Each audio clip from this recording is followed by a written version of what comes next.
श्रीमद्भागवत महापुराण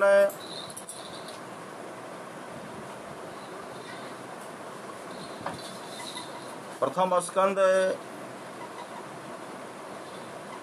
अथ सप्तदशोऽध्याय है। महाराज परीक्षित द्वारा कलयुग का दमन। महाराज परीक्षित द्वारा कलयुग का दमन। सूर्य जी कहते हैं, शौनक जी, वहां पहुंचकर राजा परीक्षित ने देखा कि एक राजवेशधारी शूद्र हाथ में डंडा लिए हुए हैं।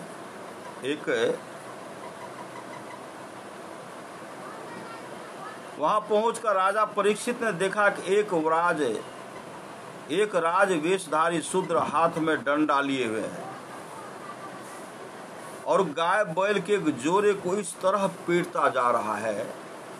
गाय बैल के एक जोरे को इस तरह पीटता जा रहा है जैसे उनका कोई स्वामी ही न हो। वह कमल तंतु के समान श्वेत रंग का बैल एक पैर से खड़ा कांप रहा था तथा शूद्र की ताड़ना से पीड़ित और भयभीत होकर मूत्र त्याग रहा था। वो जो मार जो रहे थे, वह बैल जो श्वेत वर्ण का था मूत्र त्याग रहा था, मूत्र त्याग रहा था। धर्मोपयोगी दूध, घी आदि हविष पदार्थों को देने वाली वह गाय भी बार बार शूद्र के पैरों की ठोकरें खाकर अत्यंत दीन हो रही थी।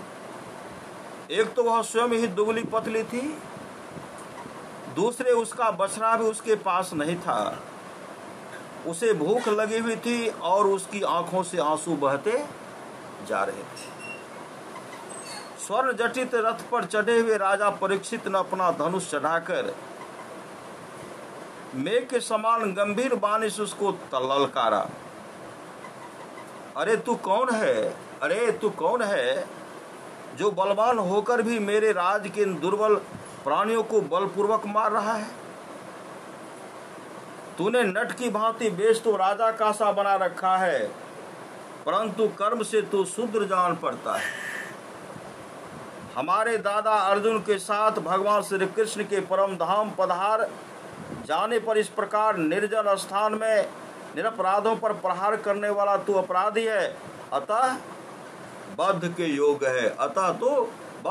है। उन्होंने धर्म से पूछा, कमल लाल के समान आपका श्वेत वर्ण है, 3 पैर न होने पर भी आप एक ही पैर से चलते फिरते हैं। यह देखकर मुझे बड़ा कष्ट हो रहा है। बतलाइए, आप क्या बैल के रूप में कोई देवता है? अभी यह भूमंडल कुरुवंशी नरपतियों के बाहुबल से सुरक्षित है। इसमें आपके सिवा और किसी भी प्राणी की आंखों में शोक के आंसू बहते मैंने नहीं देखे। धेनुपुत्र, अब आप शोक न करें, इस शूद्र से निर्भय हो जाए। गौमाता, मैं दुष्टों को दंड देने वाला हूं, अब आप रोएं नहीं।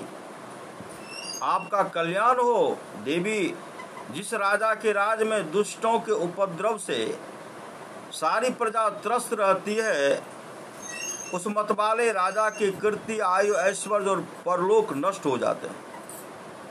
राजाओं का परम धर्म यही है कि वे दुखियों का दुख दूर करें। यह महादुष्ट और प्राणियों को पीड़ित करने वाला है, अतः मैं अभी इसे मार डालूंगा। कौन कहते हैं? राजा परीक्षित कहते हैं, मैं इसे अभी मार डालूंगा। सुरभिनंदन, आप तो 4 पैर वाले जीव हैं, आपके 3 पैर किसने काट डाले? श्री कृष्ण के अनुयायी राजाओं के राज में भी कभी कोई भी आपकी तरह दुखी न हो। वृषभ, आपका कल्याण हो। बताइए, आप जैसे निरपराध साधुओं का अंग भंग करके किस दुष्ट ने पांडवों की कीर्ति में कलंक लगाया है? जो किसी निरपराध प्राणी को सताता है, उसे चाहे वह कहीं भी रहे, मेरा भय अवश्य होगा। दुष्टों का दमन करने से साधुओं का कल्याण ही होता है। दुष्टों का दमन करने से साधुओं का कल्याण ही होता है। जो उदंड व्यक्ति निरपराध प्राणियों को दुख देता है, वह चाहे साक्षात देवता ही क्यों न हो, मैं उसकी बाजू बंश से विभूषित भुजा को काट डालूंगा। बिना आपत्ति काल की मर्यादा का उल्लंघन करने वालों को शास्त्रानुसार दंड देते हुए अपने धर्म स्थित लोगों का पालन करना राजाओं का परम धर्म है। धर्म ने कहा, राजन, आप महाराज पांडु के वंशज हैं। धर्म क्या कहते हैं, महाराज, आप महाराज पांडु के वंशज हैं। आपका इस प्रकार दुखियों को आश्वासन देना आपके योग्य है, क्योंकि आपके पूर्वजों के श्रेष्ठ गुणों ने भगवान श्री कृष्ण को उनका सारथी और दूत आदि बना दिया था। नरेंद्र, शास्त्रों के विभिन्न वचनों से मोहित होने के कारण हम उस पुरुष को नहीं जानते जिससे कलेशों के कारण उत्पन्न होते हैं। नरेंद्र, शास्त्रों के विभिन्न वचनों से मोहित होने के कारण हम उस पुरुष को नहीं जानते जिससे कलेशों को कारण उत्पन्न होते हैं। जो लोग किसी भी प्रकार के द्वैत को स्वीकार नहीं करते, जो लोग किसी भी प्रकार के द्वैत को स्वीकार नहीं करते, वे अपने आप को ही अपने दुख का कारण बतलाते हैं। कोई प्रारब्ध को कारण बतलाते हैं, तो कोई कर्म को, कुछ लोग स्वभाव को, तो कुछ लोग ईश्वर को दुख का कारण मानते हैं। किन्नी का ऐसा भी निश्चय है कि दुख का कारण न तो तर्क के द्वारा जाना जा सकता है और न वाणी के द्वारा बतलाया जा सकता है। राजर्षि, अब इनमें कौन सा मत ठीक है, यह आप अपनी बुद्धि से ही विचार लीजिए। सूर्य कहते हैं, मुनि श्रेष्ठ शौनक जी, सूर्य कहते हैं, ऋषि श्रेष्ठ शौनक जी, धर्म का यह प्रवचन सुनकर सम्राट परीक्षित बहुत प्रसन्न हुए। उनका खेद मिट गया। उन्होंने शांतचित्त होकर उनसे कहा। परीक्षित ने कहा, धर्म का तत्व जानने वाले वृषभदेव, आप धर्म का उपदेश कर रहे हैं।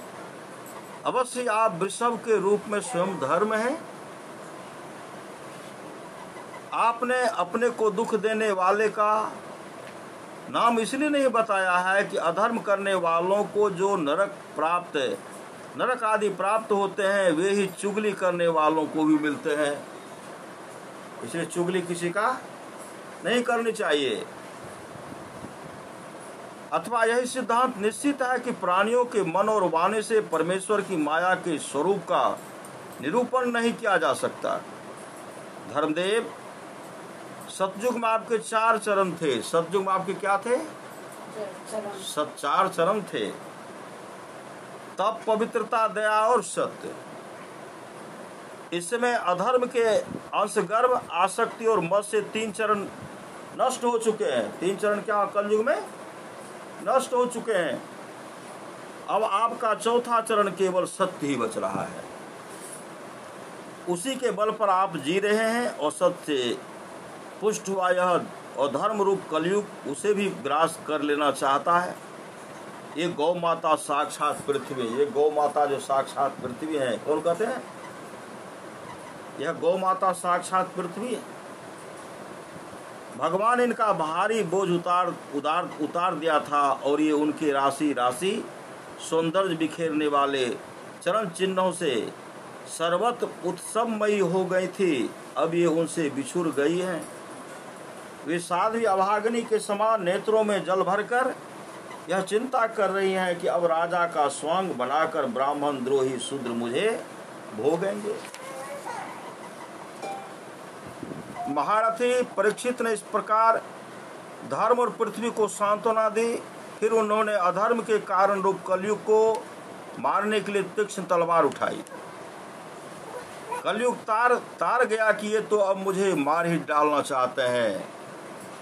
अतः झटपट उसने अपने राज चिन्ह उतार डाले और भय विह्वल होकर उनके चरणों में अपना सिर रख दिया। राजा परीक्षित के चरणों में कलयुग अपना सिर रख दिया। श्री सद्गुरु महाराज की जय।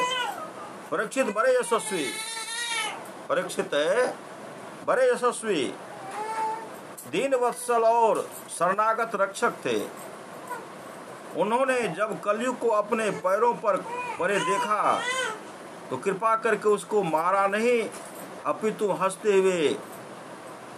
हुए से उससे कहा। परीक्षित बोले, जब तू हाथ जोड़कर शरण आ गया तब अर्जुन के यशस्वी वंश में उत्पन्न हुए किसी भी वीर से तुझे कोई भय नहीं है। परीक्षित बोले, जब तू हाथ जोड़कर शरण में आ गया तब अर्जुन के यशस्वी वंश में उत्पन्न हुए किसी भी वीर से तुम्हें कोई भय नहीं है, परंतु तू अधर्म का सहायक है। तो क्या है? अधर्म का सहायक है, इसलिए तुझे मेरे राज में बिल्कुल नहीं रहना चाहिए। तेरे राजाओं के शरीर में रहने से ही लोभ, झूठ, चोरी, दुष्टता, स्वधर्म त्याग, दरिद्रता, कपट, कलह, दंभ और दूसरे पापों की बढ़ती हो रही है। अतः अधर्म के साथ ही इस ब्रह्मावर्त में तू एक क्षण के लिए भी न ठहरना, क्योंकि यह धर्म और सत्य का निवास स्थान, यह जो है धर्म और सत्य का निवास स्थान है। इस क्षेत्र में यज्ञ विधि के जानने वाले महात्मा यज्ञों के द्वारा यज्ञ पुरुष भगवान की आराधना करते रहते हैं। इस देश में भगवान श्री हरि यज्ञों के रूप में निवास करते हैं। यज्ञों के द्वारा उनकी पूजा होती है और वे यज्ञ करने वालों का कल्याण करते हैं। वे क्या करते हैं? यज्ञ करने वालों का कल्याण करते हैं। वे सर्वात्मा भगवान वायु की भांति समस्त चराचर जीवों के भीतर और बाहर एक रस स्थित रहते हैं। उनकी कामनाओं को पूर्ण करते रहते हैं, उनकी कामनाओं को पूर्ण करते रहते हैं। सूर्य जी कहते हैं, परीक्षित की यह आज्ञा सुनकर कलयुग शिहर उठा। सूर्य जी कहते हैं, परीक्षित की यह आज्ञा सुनकर कलयुग शिहर उठा। यमराज के समान मारने के लिए उद्यत हाथ में तलवार लिए हुए परीक्षित से वह बोला। कली ने कहा, सार्वभौम, आपकी आज्ञा से जहां कहीं भी मैं रहने का विचार करता हूं वहीं देखता हूं कि आप धनुष पर बाण चढ़ाए खड़े। धार्मिक शिरोमणि, आप मुझे वह स्थान बतलाइए जहां मैं आपकी आज्ञा का पालन करता हुआ अस्थिर होकर रह सकूं। सूर्य जी कहते हैं, कलयुग की प्रार्थना स्वीकार करके राजा परीक्षित ने उसे 4 स्थान दिए। राजा उनको कौन स्थान दिए? 4 स्थान दिए। सूर्य जी कहते, कलयुग की प्रार्थना स्वीकार कर। सूर्य जी कहते हैं, कलयुग की प्रार्थना स्वीकार करके राजा परीक्षित ने उसे 4 स्थान दिए। द्यूत, मद्यपान, जहां शराब हो तो शराब पीता हो, स्त्री संग और हिंसा, जहां स्त्री संग हो रहा है और हिंसा, स्त्री संग वेश्यालय और हिंसा में जहां हिंसा है वहां हम आपको स्थान देते हैं। कलयुग का करते आप यहां ठहर नहीं सकते हैं।